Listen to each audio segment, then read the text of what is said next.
Avis vascular centre, మన దేశంలోనే the best varicose vein hospital. Rahman గారు స్టూడియోలో ఫస్ట్ సింగర్ సార్ నేను. ఆయన కీబోర్డిస్ట్గా ఉన్నప్పుడు 200-300 పాటలు.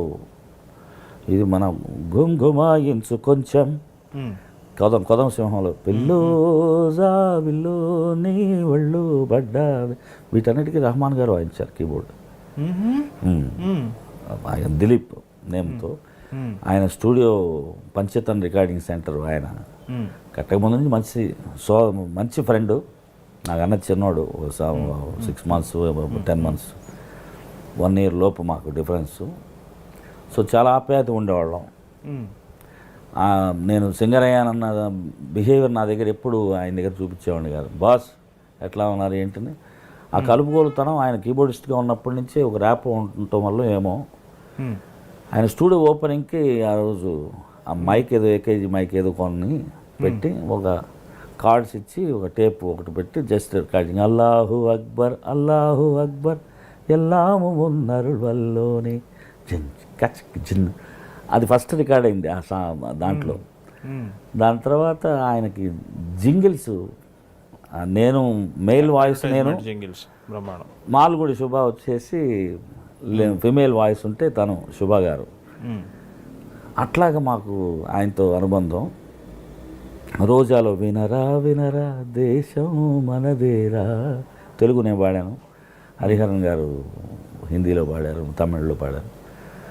సో అట్లాగా ఆయన ట్రావెల్లో నేను ఫస్ట్ నుంచి ఉన్నానండి. ఓకే. ఇది కూడా మీరు చెప్పినట్టు ముకాబులా పాట కూడా నేను అన్ని పాటల కన్నా తక్కువ టైంలో రికార్డ్ అయింది. కరెక్ట్గా 15 నిమిషాలు. రాత్రి రికార్డ్ చేస్తారనేది అందరికీ తెలిసిన విషయమే. రహమాన్ గారు నన్ను 9:30 10ంటికి రమ్మన్నారు. పొద్దునంతా పని చేసి ఉంటాం, ఆయన ఫ్రెష్గా ఉంటాడు. ఎందుకంటే పగలని కదా నిద్రపోతాడు కదా. సాయంత్రానికి వెళ్ళినప్పుడు అప్పుడే ఆఫీస్కి వచ్చిన కుర్రోళ్ళ ఉంటాడు అనమాట. టై గీ కట్టుకొని యాస్ బాస్ అంటాడు 10-11ంటికి. మనం చెప్పడం గురు అంటూ ఉంటాం మనం. సో రెండో చరణం కరెక్షన్ ఉంది, పిలుస్తాను కొంచెం ఒక టీ తాగుతూ ఉండండి అన్నాడు. 11, 12,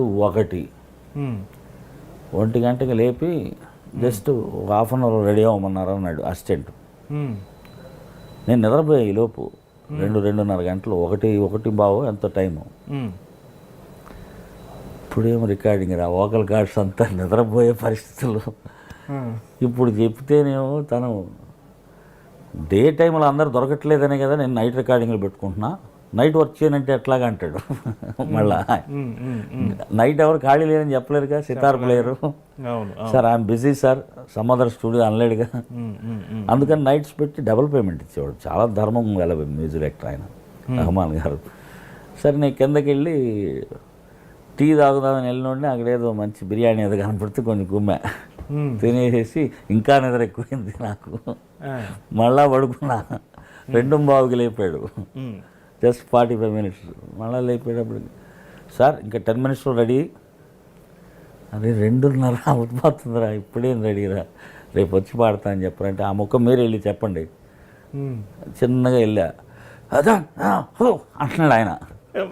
అమ్మో ఇప్పుడు లోపలికి వెళ్తున్నాను, నన్ను కూడా ఎగరమంటాడని కిందకి దిగొచ్చి ఒక టీ తాగి మొహం అంతా గడిగి రెడీ అయ్యేలోపు 2:55కి లోపలికి పిలిచారు. ఏం లేదు, మ్యూజిక్ ఏం లేదు, ఉట్టి శృతి, సాపాసా తంబూర్లాగా ఒక కార్డు వెళ్తుంది.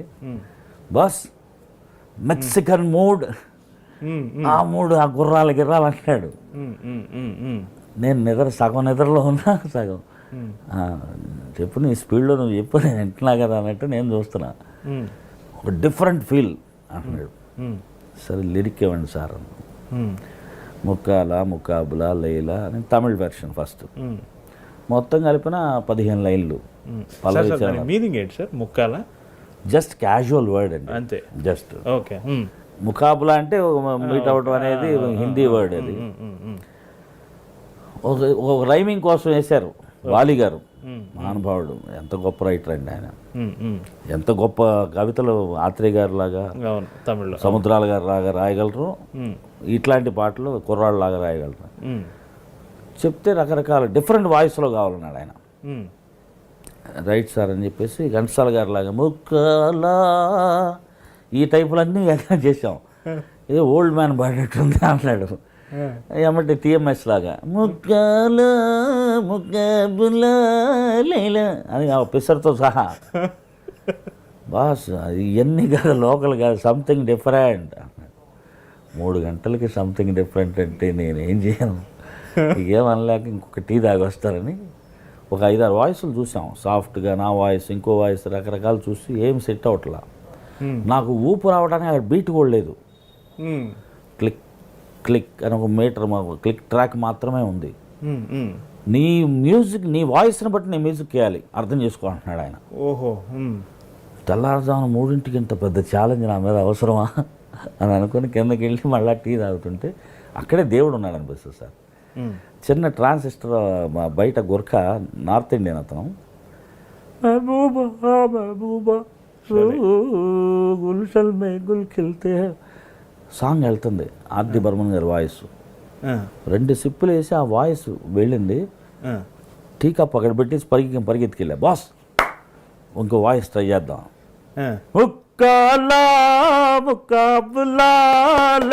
అన్న బాస్ ఇంకొంచెం ఫోర్స్గా పాడు అన్నాడు.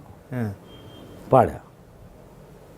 Very good very good, next line next line next line. 15 నిమిషాల్లో అయిపోయింది. 1-2 లైన్లు ఇంకొంచెం వేరే నీ సొంతంగా ఏదైనా ఐడియాస్ పాడు అని మొత్తం పాడి చేసుకుని thank you boss, will meet, go and take rest అన్నాడు. అమ్మయ్య ఏందో ఈ గోల, ఏం చెప్పడం అనుకుంటూ నేను వెళ్ళాను సార్ సత్యంగా. దాని తర్వాత 15 రోజుల తర్వాత ఈ తిరుడా కొత్త బంగారు లోకం మాకు కావాలి సొంతం, గాలి పాడాలి గీతం, పుడమి అవ్వాలి స్వర్గం. నేను చిత్ర గారు ఒకే టైంలో వెళ్ళాం. వెళ్తే మనం పాడినామండి, తొందరగా పాడేస్తాడుగా అన్నది ఆమె కూర్చునుంది. నేను తొందరగా పాడేశాను. ఇద్దరు కొంచెం వెయిట్ చేయి, చిత్రగారి పోర్షన్ అయినాక 2 వినేసేసి ఎనీ కరెక్షన్స్ చేసి వెళ్తారు. కానీ ఈలోపు ముఖాల పాడారు కదా మొన్న, అది కింద స్టూడియోలో వెళ్ళండి బాస్ అని అన్నాడు. అలాగే సార్ అని చెప్పి నేను కిందకు వచ్చా. ఆవిడ పాడుతూ ఉన్నారు పైన. కిందకు వస్తే శివ ఇంజనీర్ని ఆ సాంగ్ ఒకసారి వేస్తాం. సత్యంగా సార్ నేను వినగానే ఒక్కసారి నేను స్టన్ అయిపోయా అతని ఇమాజినేషన్కి. ఒక క్రియేటరు ఎట్లా, కంపోజరు ఒక్కొక్కళ్ళు ఎట్లా ఉంటారు. ఒక ఫ్రేమింగ్లో కంపోజ్ చేసి దాంట్లోనే మెలోడీలోనే భావాన్ని కూడా మిక్స్ చేసి కంపోజ్ చేయగలిగిన ఇళయరాజా గారిని చూశాను. ఒక ఆర్టిస్ట్కి ఫ్రీడమ్ ఇచ్చి